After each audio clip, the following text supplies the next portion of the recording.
If you want to go behind the scenes of this episode and access the original recording of the interview I conducted with the person telling their story, you can join my Patreon exclusive access tier.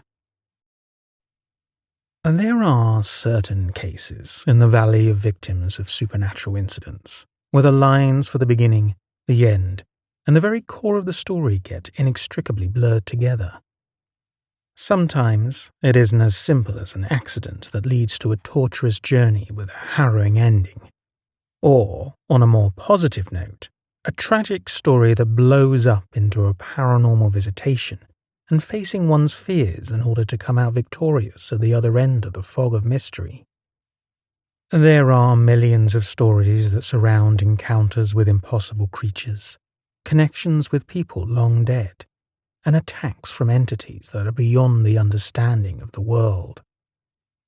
At the end of the day, in such a challenging environment, it is perfectly understandable that a great number of these stories can't be so easily categorized into a tiny box. In this particular case, there are elements that will make listeners of the story believe in many possibilities. Is it the tale of a cursed individual? Did everything happen because of a demonic object? Was it all a consequence of a single haunted room? How was everything intertwined? And why was this poor young woman chosen as a victim of these dark and terrifying events? Even if the definite answers might elude this world forever, Ashley's journey will certainly unearth a world of mysteries on its own. The setting for Ashley's tale takes us to Minnesota, particularly to the countryside, to houses with secrets, and to eclectic characters.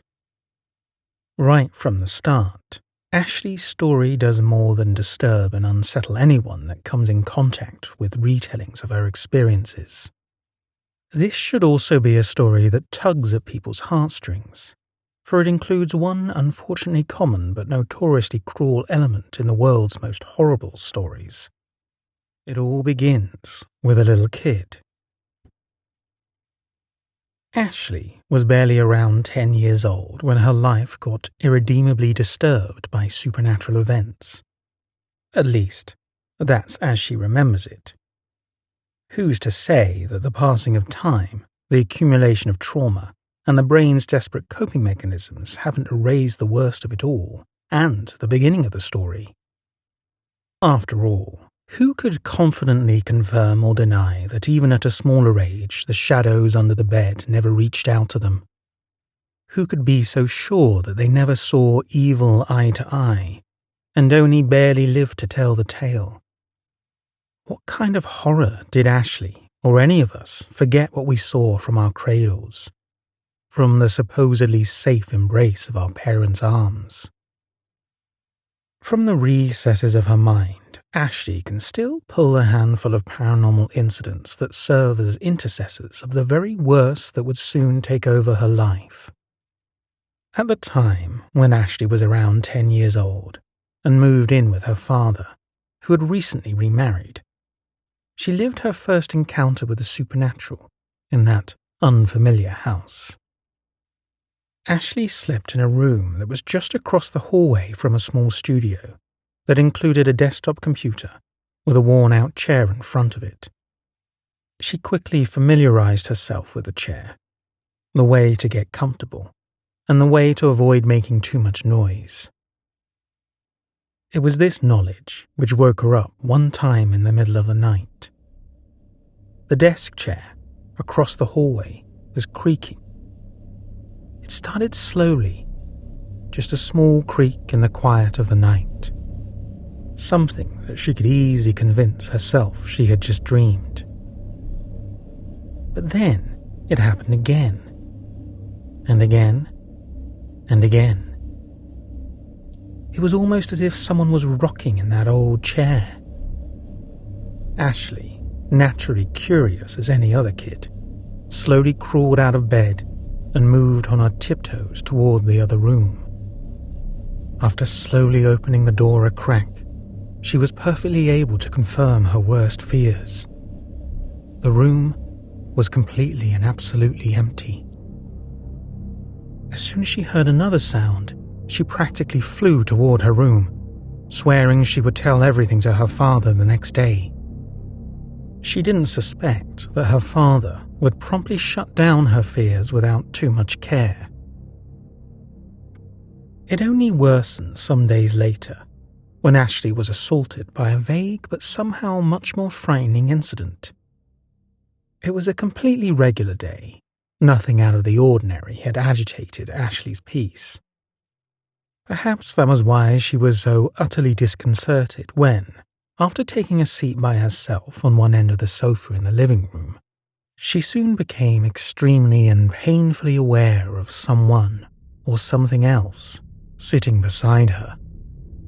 It should have been impossible. She was completely sure that there was no other member of the family on that side of the room.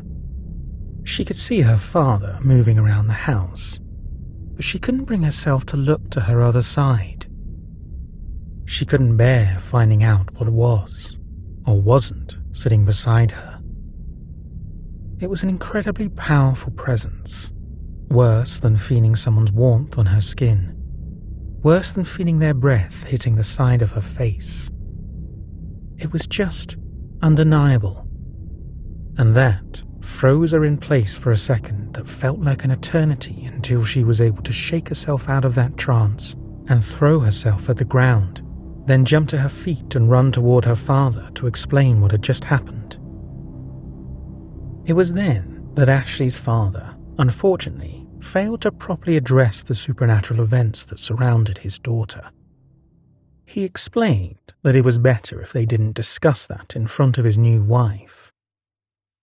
It was a great shock for Ashley, and it was possible that that carelessness left an indelible mark deep inside Ashley.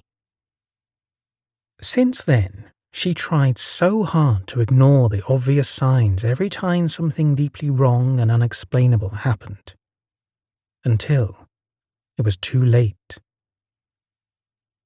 A couple of years passed without any major paranormal incidents for Ashley, though that didn't mean that her life became any less complicated.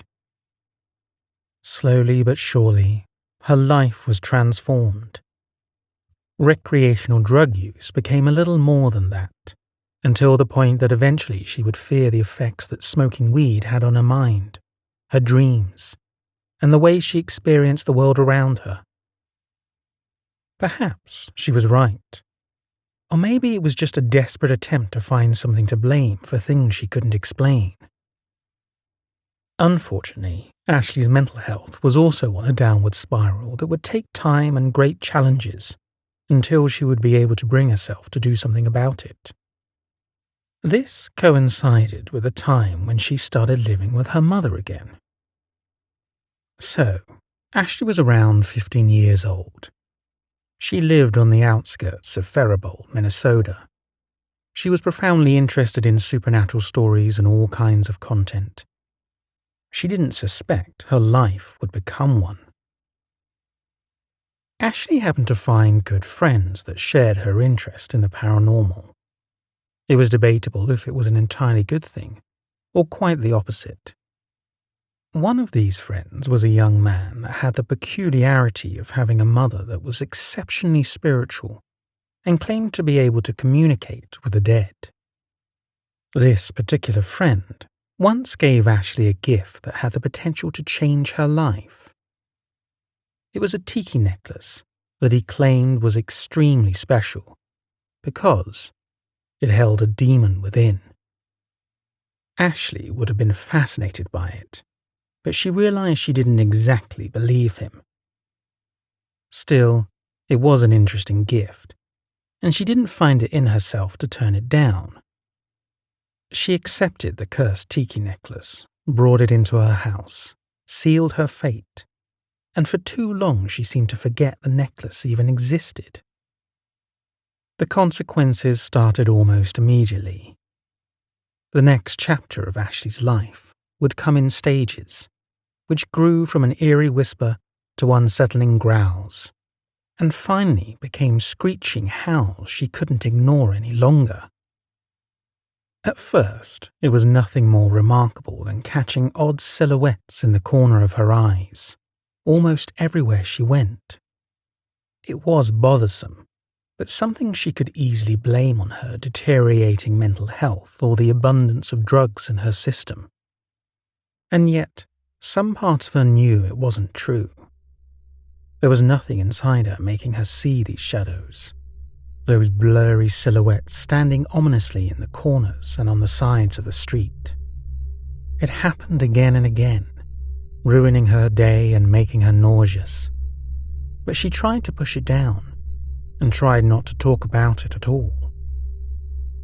The next stage was more worrisome. It was the beginning of the sleep paralysis episodes. They were all somewhat similar, but each one deeply perturbed her. Again and again, Ashley felt just part of her wake up in the middle of the night, just enough to catch sight of a threatening shadow looming over her in her bedroom, speaking in tongues until eventually she always caught a sentence that would haunt her forever. Take her. They always said the same thing. Take her. Take her. Take her. As if that wasn't enough, these disruptions of Ashley's peace then sneaked into her daily life, even while awake, even during the light of day. The very first incident went almost unnoticed. What is one misplaced thing in the grand scheme of things? What is one object falling off her desk? Just a couple of things appearing on the ground after she left them on the shelf the previous night. But these weren't warnings anymore. These were the beginnings of the attacks against Ashley's safety. One thing led to another, and these shifts in the order of her bedroom weren't peaceful anymore. All the contents of her desk could appear scattered on the floor one morning. Things could fly off her shelves during the night. Cups would fly off her bedside table, even while she was right there on the bed, wide awake and watching television. It was as if the objects themselves were trying to escape, or, much worse, as if something invisible inside her bedroom was trying to practice its aim until finally, one day, it would be able to throw something at her, if not throw her out of the room entirely. Two main events define this stage of Ashley's struggle. First, on one completely casual afternoon, Ashley was in her bedroom, flipping through a comic book, fearing nothing at all, when it felt as if her entire world was thrown off its axis the moment the comic book was violently ripped out of her hands and flung across the room. It was so sudden that Ashley's hands were victims of paper cuts that looked like angry slashes of an impossibly sharp knife. On that previous occasion, Ashley was forced to deal with it on her own. But another surprise waited for her just a few days later. She was just going to get the laundry out of the dryer when she was stunned by the sight of all the clothes strewn across the floor, left in a line as if something crawled out of the dryer and left a trail behind to prove its presence. Ashley called for her mother immediately because she was well aware that the dryer's door was something heavy that locked itself soundly and was impossible to accidentally open. There was undeniably something else in that house with them. Finally, Ashley's dire situation reached a new peak.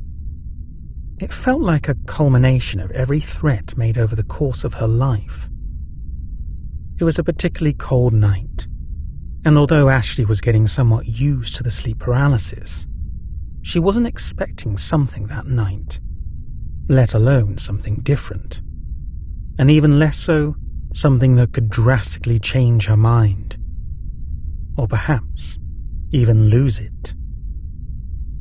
That night, Ashley fell asleep next to a friend as they watched a movie in her bedroom. But the additional company wasn't enough to ward off the unwanted presence that had grown attached to her. Ashley had a horribly vivid dream where she turned to face her friend, and all she got was the terrifying vision of a blurred-out shadow standing by the side of the bed. Ashley's terror increased as soon as the figure became more and more visible. It was a woman, sickly thin and pale, wearing a torn and dirty white wedding dress, with a veil over her long hair, flowing as if there was a strong breeze in that locked room. Ashley tried to react, tried to scream, do anything at all, but before she could make her body wake up from its slumber, the figure looming over her bed caught her ankles. It was the most painful moment of Ashley's life. She had to fight for her life. The ghostly woman gripped her ankles with a burning touch and started dragging her down the bed. Ashley thrashed in bed and tried her best to grasp the blankets, the sheets, anything that could anchor her to safety. But it was useless. The figure was too strong, and it nearly got her out of bed. Ashley woke up the exact time that her body would have fallen off the bed in her dream. She was shaking badly, and she knew there was a chance she wouldn't survive another dream like that. She had to do something to change her life, right her wrongs, and put a stop to the nightmares that were taking over. Now, a new stage started, because Ashley could quit the drugs and start therapy, and try her best to be a different person. But there was still something clinging to her bedroom, and her house. It took some time before she finally remembered a gift from a well-intentioned but severely misguided friend. The tiki necklace with the demon trapped inside. Ashley tried to maintain her calm, but she could hardly move fast enough to take that cursed amulet and drop it in the trash where she believed it belonged. It just so happened that it probably wasn't the right course of action to deal with something so delicate, and at the same time so powerful. A couple of days later, right after the truck passed by her house to take away the trash, Ashley experienced one of the worst and most realistic paranormal incidents of her young life. She was walking toward the bus stop, listening to music, enjoying the journey, when something about her surroundings struck her as odd. She paused the music and confirmed her suspicions. The impossible had happened in that stretch of land. All the insects, birds, and small animals that inhabited the wilderness between the houses completely quieted down. She could barely feel a slight breeze. There was no sound and no life around other than her. Ashley hurried to the bus stop and waited anxiously for another sign of life. What she got instead couldn't have been worse. Out of nowhere, she heard a completely frightening screech, a high-pitched violent sound that seemed to come up straight from hell. She shuddered and covered her ears with both hands. She looked around for the source of the noise, imagining a car pulling on its brakes before a crash, or slipping on the ice toward a certain doom. Except that there were no cars in that street, absolutely no ice on the road in the spring, and no explanation whatsoever for that monstrous screech she heard moments ago. Mercifully, the bus arrived in front of her, but not without bearing some bad news. As soon as Ashley interrogated her friends, they confirmed that they had heard no sound whatsoever as the bus drove down that same street. It was a threat for Ashley alone, who carried that burden quietly into herself. Perhaps that should have been the end of the story, the ultimate climax that meant Ashley had gotten rid of that damn necklace, and, with it, the presence that had terrorized her for years. But here's the thing. What if the peace that came afterward was just another stage of the process? What if it wasn't even the last stage? Because, as it turned out, it was not the ending. Not for Ashley, not for her bedroom, not for anything that surrounded her during those awful months.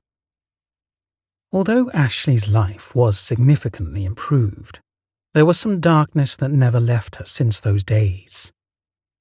Without drugs, with therapy, and with a much more stable life, the visions and sleep paralysis improved, but they were never completely gone.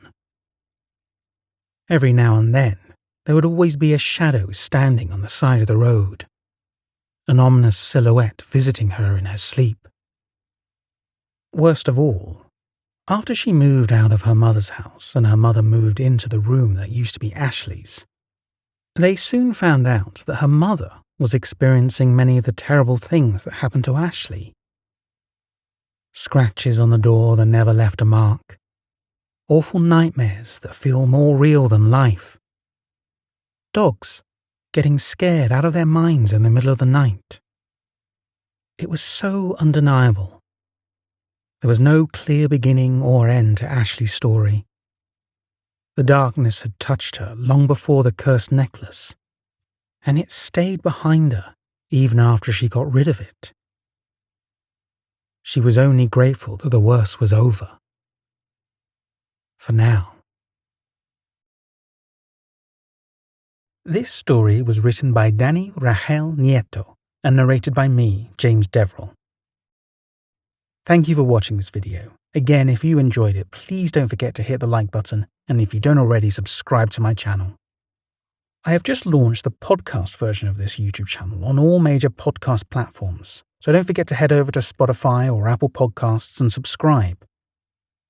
Right now, the content down there is ad-free, so you can take advantage of that. Don't forget to check out the content I'm releasing on other platforms such as Instagram, Facebook, and Twitter.